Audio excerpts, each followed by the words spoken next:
As someone new to the Armored Core series, I had no idea what to expect when starting Fires of Rubicon, but after finishing 3 whole playthroughs and buying out most of the shop, I can say for sure that this game rocks. Tons of customization options, fast-paced combat, interesting characters, and best of all, really cool boss battles. Now, I always knew I was going to make a boss ranking video for this game, but I didn't realize just how many fights there were.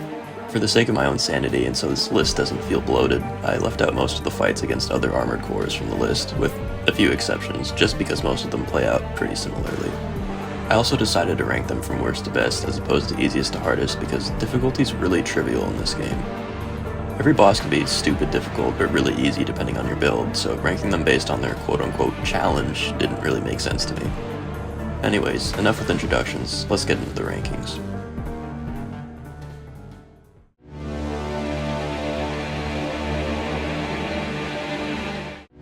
I want to preface this with the fact that I don't think there's really any straight up bad fights in this game, and I think the Smart Cleaner's a really fun boss. The only reason this iteration's on the bottom is because it's the second time it shows up in the game and there's literally no reason for it to be here. Like, why does this exist? The only difference in this fight versus the first one is that Rusty's fighting with you, but that doesn't really change much gameplay-wise.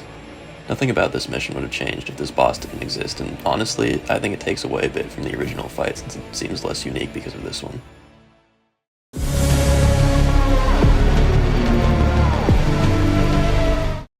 Ephemera is basically just a regular AC fight, but with the small twist of a 2-minute timer. I think this guy's AI is designed to be annoying. Like, he just darts around everywhere, and the first few times I fought him, he kept putting up a shield right before he died, so it'd take just a couple extra seconds to kill him. I'm not a big fan of timed fights, which is why he's so low on the list, but even if you run out of time, you're only down 2 minutes, so it's not that big of a loss. Honestly, the real threat here is not even the AC, it's the damn door you need to open afterwards. I maxed out my hacking and it still took that long to open. That door got me killed on my first attempt, but I couldn't even be mad because it felt like such a blatant middle finger from the devs. Overall, a mildly frustrating but pretty forgettable encounter.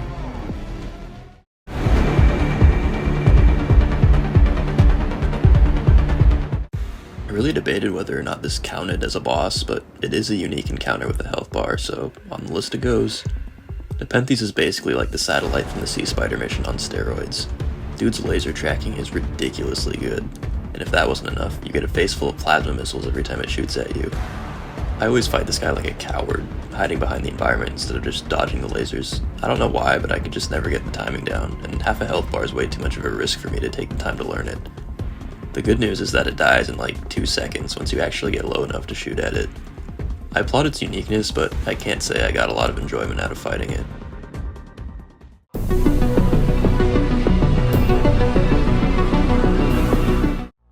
This is the second time you fight Raven in the game, and honestly I think it's a huge downgrade from the original. Dude comes in charging out of nowhere while you're in the middle of fighting 2 other ACs, which is a real dick move on his part.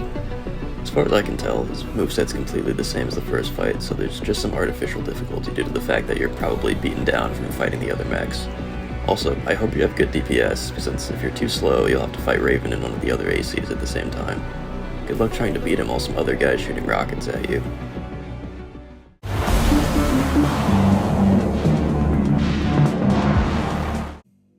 Speaking of some other guys shooting rockets at you, here's Carla and Chatty, who spams rockets like there's no tomorrow, which I guess fits given his current situation. If you're smart, you'd probably take out Chatty first and then deal with Carla, but I'm stubborn and really felt the need to take down Carla first. Not the smartest move, but my AC could tank the hits, so I didn't really care that much. This fight's cool given the story context, but I don't think it really has a lot going on for it otherwise.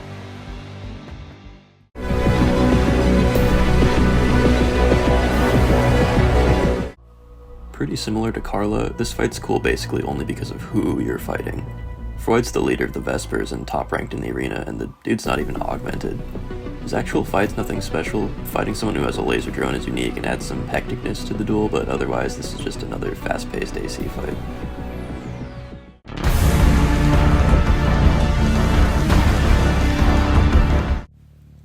As long as you've got some decent mobility, this thing's a breeze. Just get behind it, fire away, and the battle's basically over. It does throw some landmines on the ground, so you do have to mind your footing a little bit, but as long as you're jumping pretty often, you'll probably never hit one. Bonus points for fighting this thing with Rusty though. Thanks, buddy.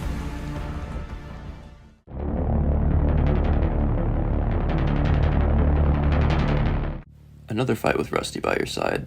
This encounter is pretty simple, but fun. It's got the tried and true gank method of close range, long range, with this case being one with a plasma sword and the other with missiles and a rifle. Rusty gets shredded if he fights the melee mech by himself, so make sure you always take that one first to save your pal the repair costs.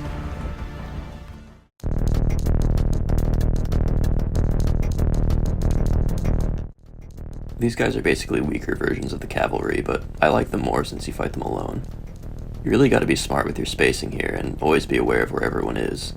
Dodging off-screen sniper shots using their sound cues alone is ridiculously satisfying, and I also give this fight props for being a solid solo gank fight. There are a lot of ganks in this game, and a lot of them really just feel like DPS tests, so I really appreciate the purposeful design of this one.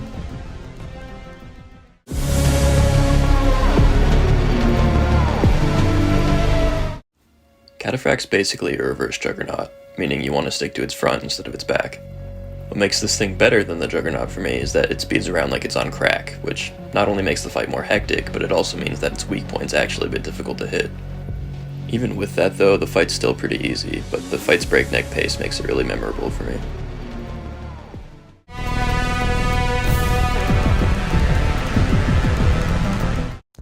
I always knew we were going to have to fight Rusty at some point, and I'm glad his fight lived up to my expectations. It's just a solid 1v1 AC fight against one of the best characters in the game. What more could you ask for? Also, depending on your choices in the mission beforehand, you might have to fight Middle Flatwell and Rusty at the same time, which can be pretty intense. There's nothing wrong with this fight, but there's also not really anything super crazy about it either, so I thought the middle of the list seemed fitting for it.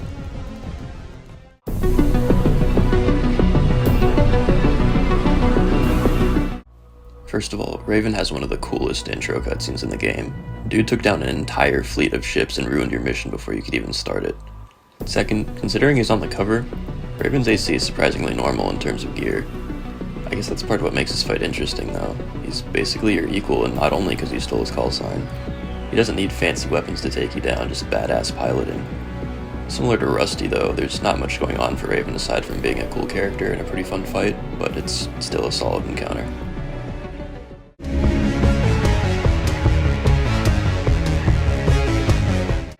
The Sea Spider's a very unique fight with very wicked looking attacks, especially that sword one. I really dig how much the fight changes halfway through. Going from a spider to a weird airship thing is a pretty big transformation that really changes the flow of the fight. Also, I don't know if it's just me, but I feel like this guy's either really stupid easy or ridiculously hard. I haven't found a build that feels like a good amount of challenge for him. I'm kinda surprised it didn't suddenly show up in one of the Xylem missions at the end of the game. After the Smart Cleaner and Balteus came out of nowhere, I was totally prepared to fight another Sea Spider. Also, I don't know why, but looking at the weird pinecone of guns this thing has makes me really uncomfortable for some reason. Anyways, yeah, cool fight.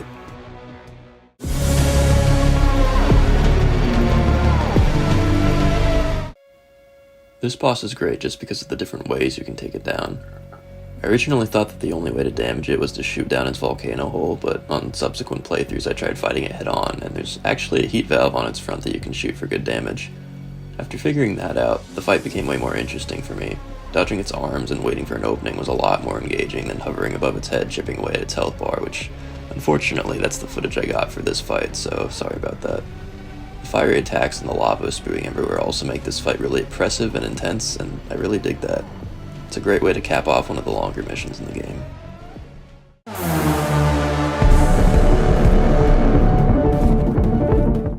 Chasing the Enforcer down throughout the level was rad, and I kinda wish more bosses were teased in their missions like that. Its sword swings are really satisfying to dodge, and the souped up attacks it gets in its second phase are pretty cool visually while also still being fun to dodge, especially that shockwave you need to jump over. I always think of the Enforcer as a really good AC fight, even though it's not an AC. Not a lot to say about this one, it's just a really solid boss fight that feels great to take down.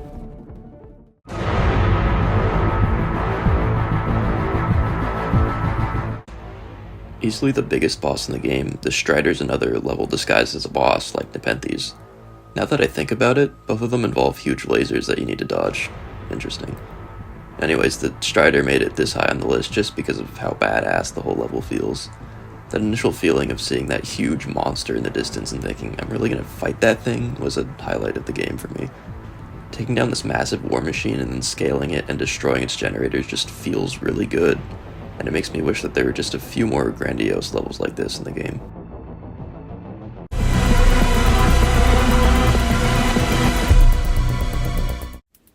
Definitely the easiest end of chapter boss in the game, the Ice Swarm makes up for its lack of challenge with its unrivaled cinematic presentation. Storming the ice field with all these people you've been working with throughout the game really gets your blood pumping, and watching Rusty fire off that rail cannon in the distance and seeing it hit the worm was just super satisfying. Not to mention that final shot when he takes off all the limiters on the gun to land one final blow. It's just so damn cool. All of its attacks are super easy to dodge, but they're all massive and look super impressive. It also helps that this fight had some build-up, since it cut off one of the earlier missions and made you search for equipment specifically to take it down. It's just an all-around cool fight, plain and simple. Not really much else to say.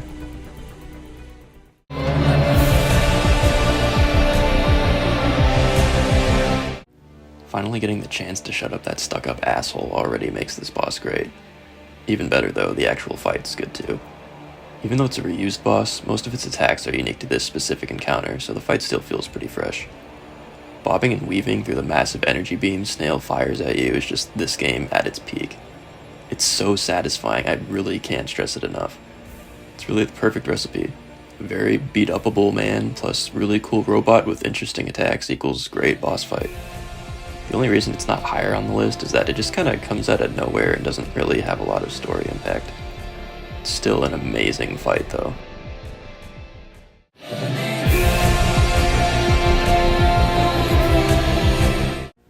The second fight against Rusty is just full of hype.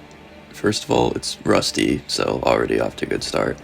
But he also has a new AC, and this one's equipped with a really long twin blade combo that'll shred your health bar if you're caught in it. There's also the fact that the dude gets another health bar from sheer willpower alone. The setting's awesome too. Watching the coral-filled clouds rush overhead adds this blistering intensity to the fight, and I can't not mention how awesome the soundtrack is. This really feels like the climax of the story, and I feel really bad for all the people that missed this fight.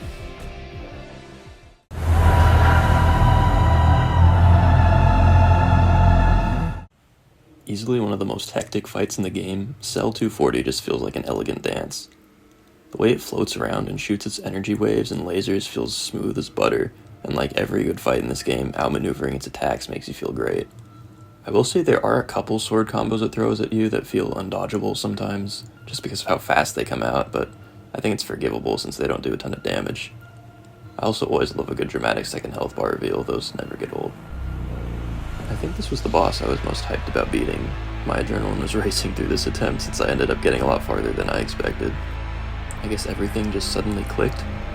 Either that or my double minigun tank build I switched to is super busted. Probably the latter.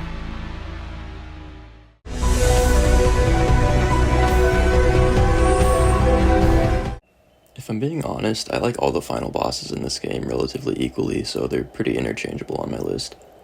Gameplay-wise though, I think Air is easily the best of the three. She has a ton of unique attacks, and they're all super flashy. Particularly that one where she makes coral clones that slash at you and then explode.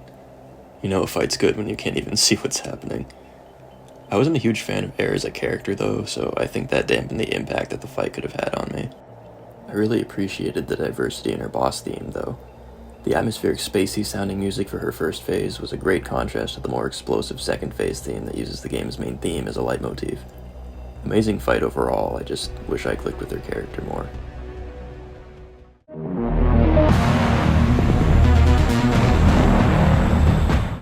Ignoring the battle for a second, I really liked All Mine's story route. It really diverged from the other two story paths, and it was great at making you feel uneasy. It really gave this ending a feeling of finality, if that makes any sense. Anyways, the actual fight is interesting since it utilizes other enemies a lot, which makes sense for an AI. There's also the reveal that Iguazu, that random red gun from the beginning of the game who tries to kill you throughout some of the story routes, integrated himself into All Mine just so he'd have another chance to kill you. I love petty villains like this, and I really like how they made this relatively forgettable character into someone important in the story. Back to the fight though, the second phase is pretty wicked with the reveal of a new huge AC for All Mind, some sea spiders for some reason, and Air appearing in an AC to help you fight. The only attacks I've really seen for this part are the massive sword swings All Mind throws at you, since I usually shred through its health bar really fast, so I'm sure I haven't seen everything this thing's capable of. Even with that, this whole fight was a great way to end off the game and was well worth the extra playthroughs to reach.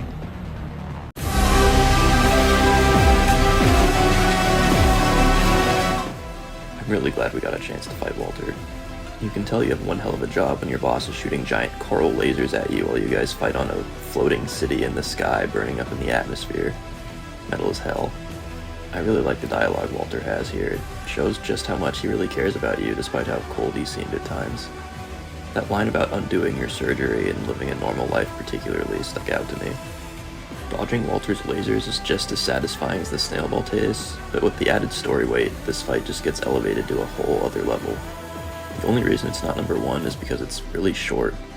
Considering the fact that he's a final boss, I was really surprised that there is no second phase. You could argue that adds to the feeling of the desperate final battle that the fight has going for it, but I think another health bar or even just some more attacks would have made this fight so much better. Despite that, this is still the best of the 3 final bosses in my eyes, and it's easily one of the most memorable parts of the game.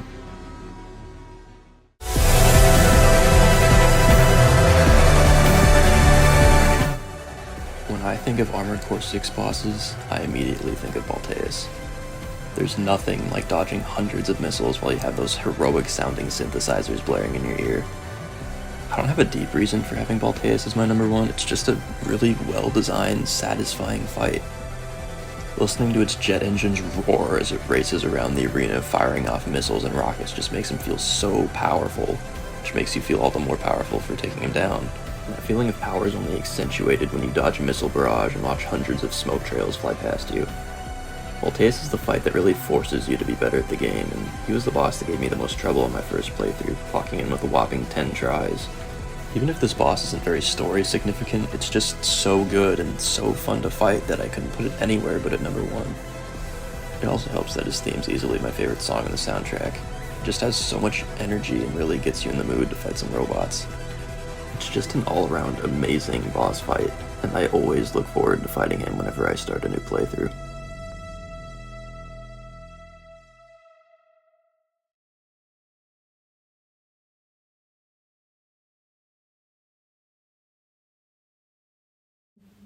So that was my list, but I'm also interested in what you guys think. If you've played the game, let me know what your favorite and least favorite boss fights were. Also, this is the first time I've ever done a video like this, so if anyone has any suggestions for making this type of video better, feel free to let me know. I want to get better at making them, so any feedback's appreciated. Anyways, thanks for listening to me ramble, and thanks for watching.